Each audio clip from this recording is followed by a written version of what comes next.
to Germany. From Alaska to Puerto Rico. All over the world, the United States Army is on the alert to defend our country, you, the American people, against aggression. This is the big picture. An official television report to the nation from the United States Army. Now, to show you part of the big picture, here is Sergeant Stuart Queen. A fascinating but little-known organization is the Army's Exhibit Unit, which visually dramatizes vital parts of the Army's story. For our first story on the Pictorial report today, we will show you the operation of this unit and one of its most striking displays, the recreation of prison camp life in North Korea.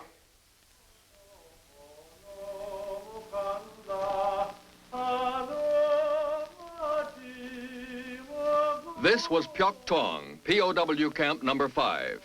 In appearance, it was just one of many small villages in North Korea, but there was a difference. The winter months were the worst. There were 16 of us in a 10 by 12-foot room. Sleeping was quite a trick. Cold, you could cut the air with a knife. This was called the icebox. The guards every now and then threw water on us, and then would get a kick out of watching it freeze to our skin. But then there was always the hospital, well equipped with a doctor who was an expert at handling crude knives, sharp scissors, or anything else available. You'd need a hospital after hanging like this for a few hours, or was it a few days? This was home for 33 days. It was during the rainy season, and sometimes the water would rise as high as my chin. Ever been given a hot foot? Well, I'd have given anything for one that day. Name, rank, serial number? I can't remember how many times I said it. Yes, it did happen in Korea, and it is happening here, thanks to the efforts and talents of the U.S. Army Exhibit Unit. Here is the story behind this true-to-life presentation. Backstage, we see final details of the exhibit taking place. On a frame device, the prisoner of war scenes are adjusted so as to appear in an opening of the exhibit sky. Rotation of the frame holding the POW scenes in place, in coordination with a tape recorder, reveals to the audience out front Exhibit A. We call this the icebox. Our POW backstage story really begins when a branch of the Army requests an exhibit. Once approved, things happen, and fast. Not a minute is wasted before the designers are working on blueprints and plans. Then the sculptors take over to make the original model of the exhibit. Art department's door opens 100 times a day. Inside, exhibit details are firmed out, and supervised by Mr. Charles Plastow, the POW presentation takes shape. In proper hands, a useless piece of cardboard becomes a character of vital meaning, and in only a short time, what was a mold of clay becomes a symbol of oppression.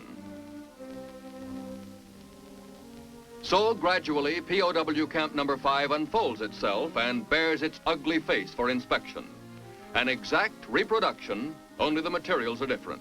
Cardboard instead of flesh, plexiglass, styrofoam, celastic, and just plain grass, instead of blood, disease, and death. Exhibit A, Prisoner of War. One of the many hundreds of such exhibits produced by the U.S. Army Exhibit Unit, located at Cameron Station, Virginia. This is home and workshop for more than 50 sculptors, designers, photographers, cabinet makers, electronic specialists, and artists. Everything from a miniature reproduction of the Washington Monument to an exact model of an atomic cannon is possible here. In other words, they are jacks of all trades and masters in all. And masters in showmanship, too, displaying for the American public the vital role played today by the U.S. Army. Since the end of World War II, Japan has been recovering steadily from the destruction and the humiliation of that war. To the United States Army, which went to Japan as an occupation force and stays there now by mutual consent as a protector, Japan has also been winning a place of honor and trust. One of the functions which reflects this trust is the operation of the Japanese Security Guard. Installations of the United States Army in Tokyo are today guarded by Japanese men and women. These Japanese, symbolizing the progress Japan has made and the respect she has earned in the years since World War II, are employed by the Army and entrusted with many important duties. Serious-minded and well-disciplined, they carry out their assignments with an alertness and devotion to duty which were once recognized as the best qualities of the Japanese soldier.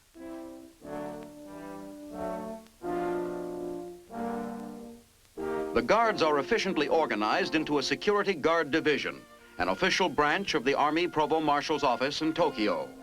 With a strength of almost 2,000 guards, the division supplies protection to some 90 military installations in the Tokyo area and permits Army commanders to use their own troops for more vital work.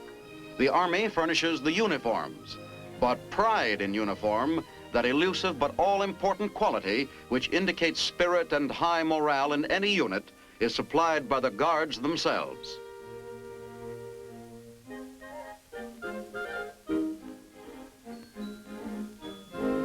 Illustrating the high esprit de corps which exists in the Security Guard Division, the Guards purchase their own uniform accessories, the large white belts, lanyards, and white bootlaces, which give their uniforms an added sparkle.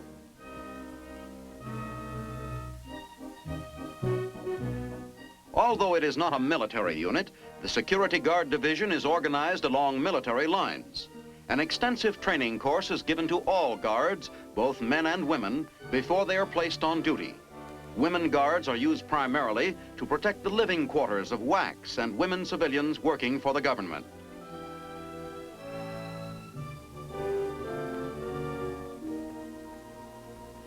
These students are learning the proper way to execute the hand salute, traditional military greeting.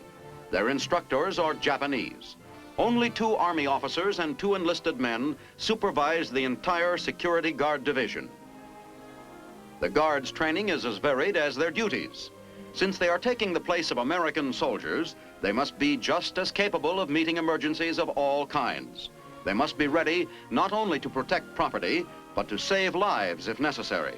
Consequently, they are drilled thoroughly in the techniques of artificial respiration and first aid.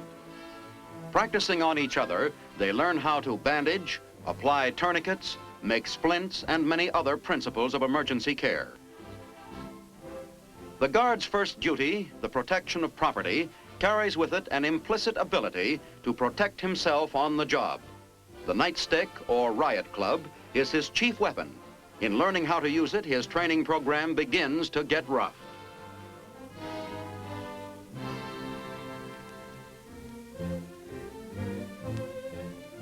In the flair with which these guards handle their riot clubs, students of Japanese lore might detect the historical influence of the samurai warriors of an earlier day in Japan.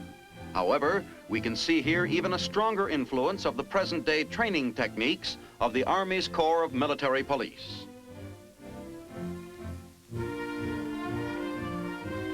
Army training techniques extend to the rifle range, where guards learn to fire Army weapons under the supervision of American officers. Japan, completely demobilized at the end of the war, still has no Army today. But in the post-war years, Japan has been emerging as a potentially strong and stable force for peace in the East. And it can be reasonably expected that the future will find her building a new army to help defend that peace.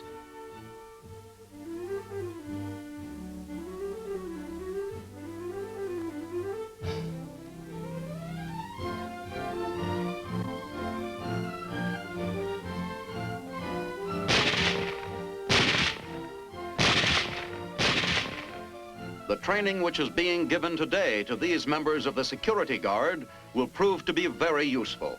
For these men and the members of all Japanese constabulary forces who are being trained could well serve as a nucleus of that army.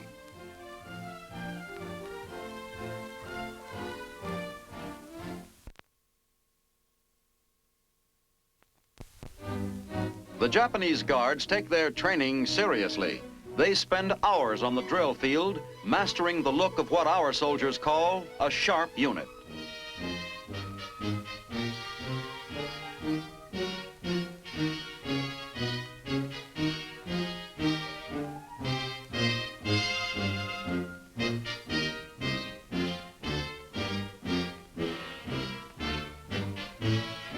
By the time their training is completed, they will be a credit to any military outfit. In their well-dressed ranks, the Army finds not only efficient and trustworthy custodians to guard its property, but also strong friends and formidable allies for the future.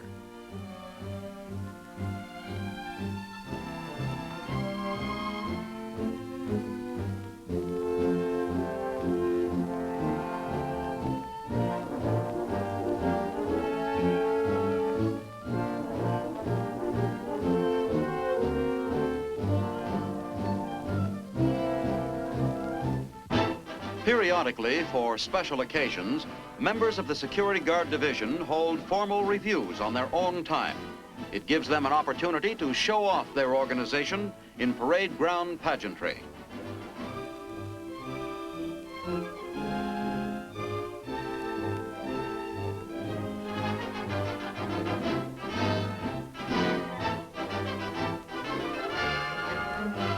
With each battalion proudly bearing its own colors, the guards assemble to pass in review before representatives of the U.S. Army.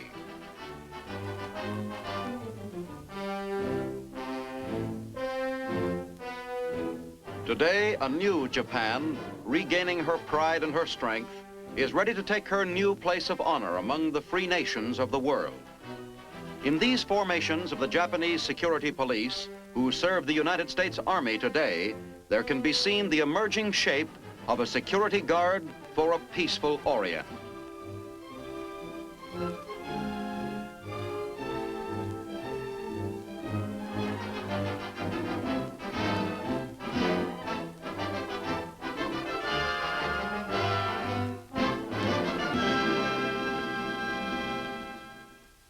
The Army Map Service is the largest mapping service in the world. Among its components are the mobile mapping units, which can follow combat organizations into action, producing on the spot large quantities of maps for the all-essential guidance of troops in battle. In Germany, you will see one of these mobile units in action. The job of making maps for the Army in the field falls to engineer topographic companies like the 524th, here setting out on a training mission in Germany. Exercises like this one, in which the 524th will provide maps to support a corps maneuver, keep these companies highly trained and ready to map any area in the world. The 524th is a fully mobile unit, carrying all its equipment with it. Operating under tactical conditions, the company's first step after reaching the area to be mapped is to protect itself from enemy observation.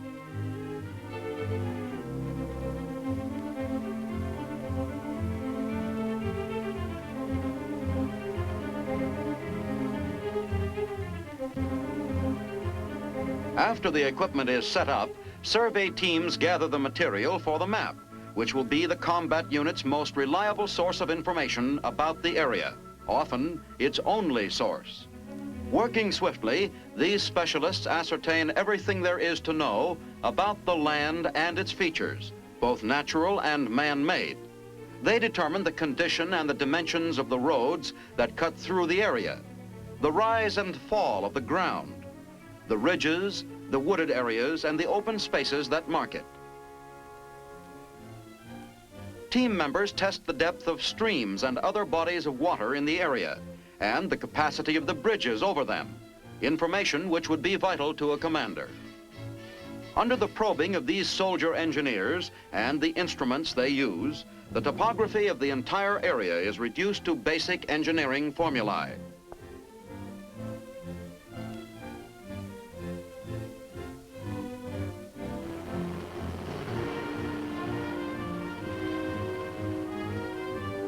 Inside a company van in the bivouac area, technicians go to work on the information the survey teams have gathered. First, the identification of the map is set in the margin. Its name, scale, contour level, all the information which will enable the user to read and understand the map quickly. The bridges and streams, the roads and ridges and hills studied by the survey team are transferred to paper as lines and symbols in an exact representation of the area.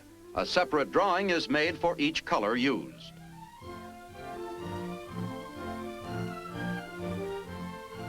After the finished product is edited carefully, the map is ready for reproduction. It is photographed in another company van. Each color drawing for multiple color maps is photographed separately.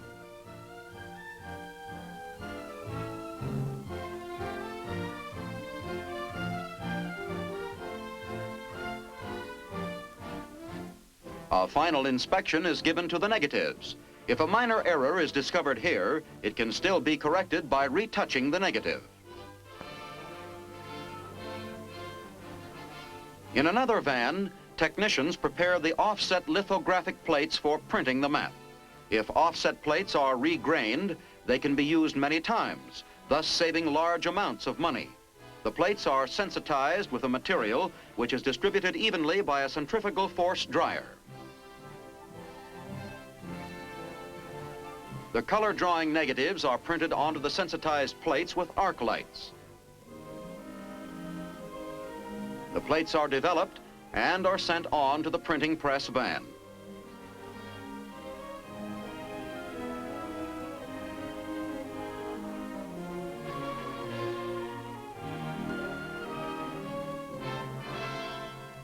Here, the map sheet passes through the press as many times as there are different colors, each time adding new information. The printing presses of an engineered topographic company can produce from 3,000 to 5,000 impressions an hour.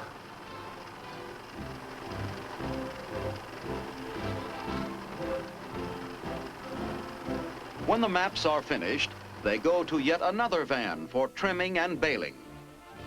Thus, the 524th Engineered Topographic Company completes its mission in support of a corps maneuver.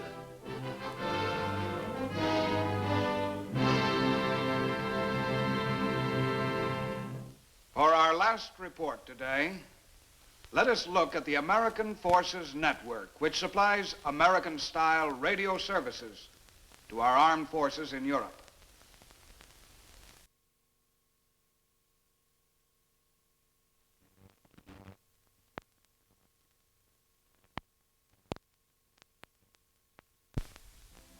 An historic castle in the suburbs of Frankfurt, Germany, is the key station in a vast radio network operated by the United States Armed Forces. In charge of the Frankfurt station, and on hand now to explain the function of the network, is Captain Joseph Given. I'm a reserve officer on active duty with the Army, and I feel fortunate that I may pursue a radio activity while in the uniform.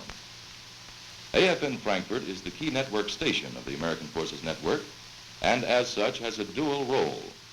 We furnish network programming to the rest of the stations in the network, and we also serve our local area of Frankfurt, Heidelberg, and Wiesbaden. From the standpoint of personnel, we have 56 people working here.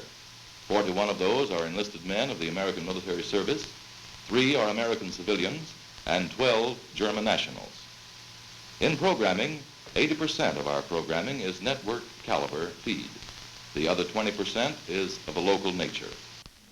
One of the most important of the network's functions is the broadcasting of news.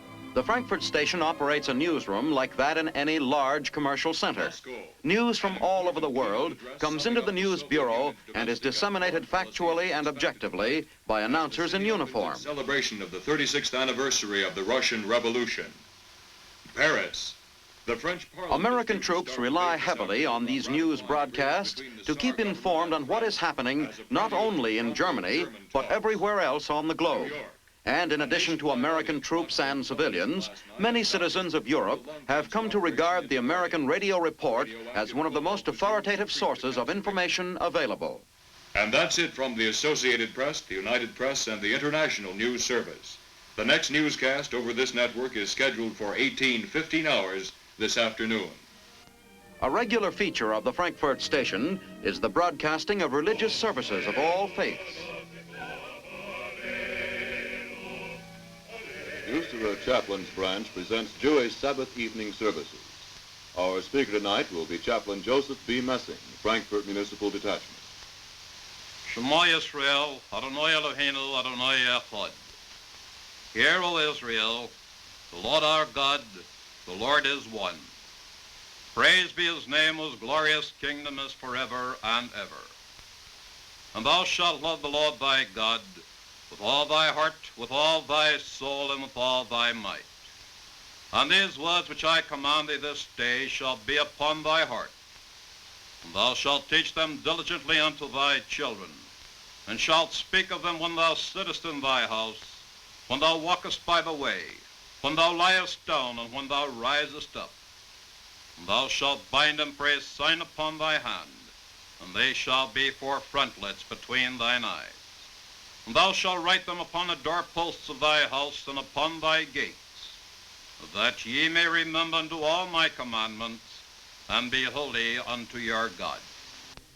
Among entertainment programs, music ranks high in popularity.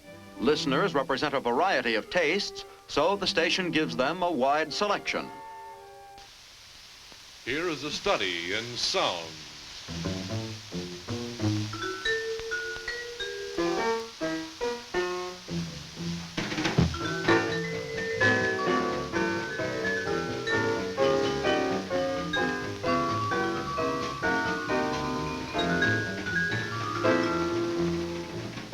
Again, we are assembled, the Joe Cardinal Quartet, 4 capables with 4 instruments, and many new, fresh ideas of modern jazz, and me, Private Frank Butters.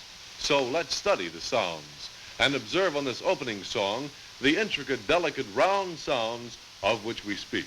If you listen carefully, you'll note this is much like I Only Have Eyes for You.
Sports events traditionally are favorite forms of recreation for Americans, and the American Forces Network faithfully brings this kind of recreation to its listeners.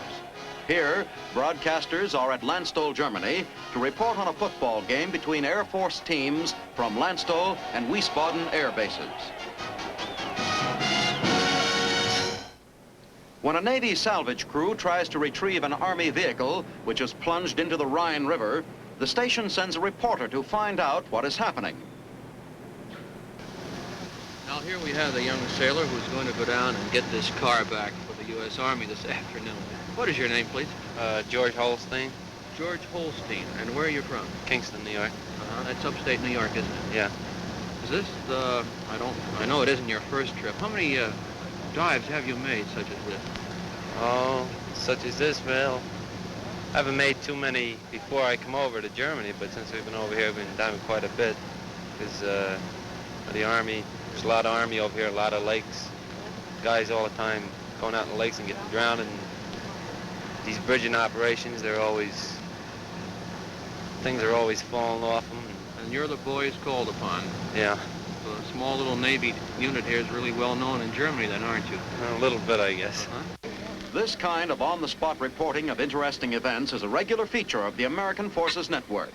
As the diver descends into the river to begin his search for the lost car, the reporter describes what is going on in detail for his radio audience. In the station, technicians keep open the channels which carry the reporter's first-hand account of the success of the salvage operation. Nothing happens or nothing goes wrong here. Now the car is completely out of the water. And during this operation, up to about a half hour ago, an Army crane has just arrived on the scene to take this car back to its respective motor pool, I believe Darmstadt, wherever the car came from, and perhaps salvage the car for whatever they can. Didn't get banged up too much. The top naturally is pushed in and the sides pretty well banged. After more than a decade of constantly expanding and improving service, the mission of the American Forces Network remains constant: to broadcast the best of radio fare for the information, education, and entertainment of the American forces in Europe. The men and women of the United States Army are the best equipped and the best trained in the world. And because of functions like the American Forces Network, the best informed. Now this is Sergeant Stuart Queen inviting you to be with us again over this same channel next week for another look at the big picture, the United States Army in action. The Big Picture is a weekly television report to the nation on the activities of the Army at home and overseas. Produced by the Signal Corps Pictorial Center. Presented by the U.S. Army in cooperation with this station. You can be an important part of the big picture. You can proudly serve with the best equipped, the best trained, the best fighting team in the world today, the United States Army.